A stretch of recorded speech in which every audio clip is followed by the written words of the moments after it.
السلام علیکم ورحمت الله وبرکاته. تاسو چې څوک هم زما دا ویډیو ګورئ نو دې کې بس تاسو دپاره انشاءالله فایده وي او نقصان به پکې نه وي، نو دا ویډیو ضرور وګورئ.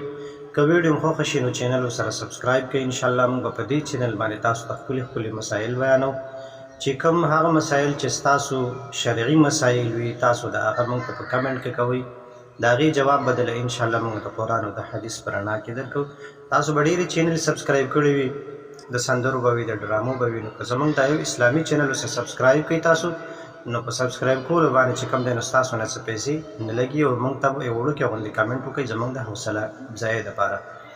نو زه به درته یو ښکلې او بهترینه وظیفه وښیم د رزق کې په برکت دپاره.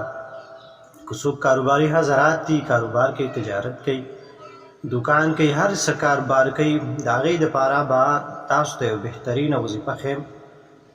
شرطیاً به دا وظیفه کار کوي، شرطیاً چې وی نه که وی ته قاري صاحب یو دروغ دی ویل موږ ته، خو چې زه درته څه وایم په هغه طریقه باندې به کوئ. وظیفه درته ښیم خو د ټول نه مخکې خبره دا ده چې که چېرې تاسو کاروبار کوئ نو په کاروبار کې یو څه شرایط دي چې ته په هغه شرایطو باندې ستا کاروبار پوره وي، ته کوي، نو تا دا وظیفه به ته کوه او تا له به هله کار کوي. په هغې کې څه دي؟ لومبی دروغ به نه وي، دوکه به نه کوې چا سره، مناسب ګټه به کوې، ډېره به نه کوې، پوه شوې، او دوکې به نه کوئ، خراب څیز به نه خرڅوئ، یا د خراب څیز به د ښه ریټ باندې نه خرڅوئ. مطلب تاسو په خپله باندې خو هوښیار یې، دوکانداران حضرات چې څوک تجارت کوي هغه ته پته لګي چې دې څیز کې دوکه ده او دې څیز کې نشته.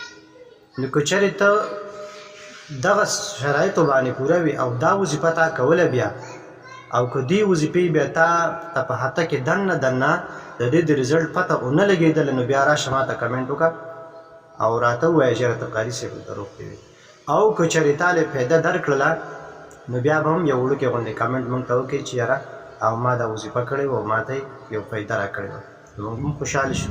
نو هغه وظیفه دا ده، تاسو ته به زه په دې سکرین باندې ولیکم هم انشاءالله، چې تاسو به په 24 ګنټو کې که مازدیګر وایې که سحر وایې که ډېر وایې خو زیاته ښه ده، که ډېر نه نو خامخا 10 پیرې چې کوم دی 100 پیرې چې کوم دی نو تاسو به څه وایئ؟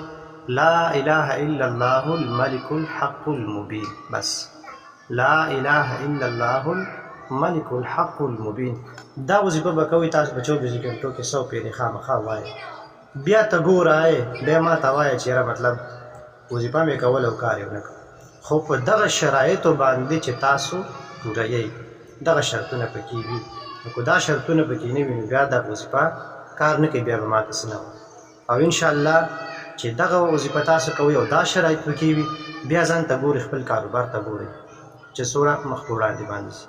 د ویډیو د کتلو او د وخت راکولو ستاسو یو جهان مننه. همدغه شانې ښکلي او اسلامي ویډیو دپاره د زموږ چینل سبسکرایب کړئ. انشاءالله موږ به تاسو د هرې مسلې جواب د قرآن او د حدیث په رڼا کې درکوو. السلام علیکم ورحمت الله وبرکاته.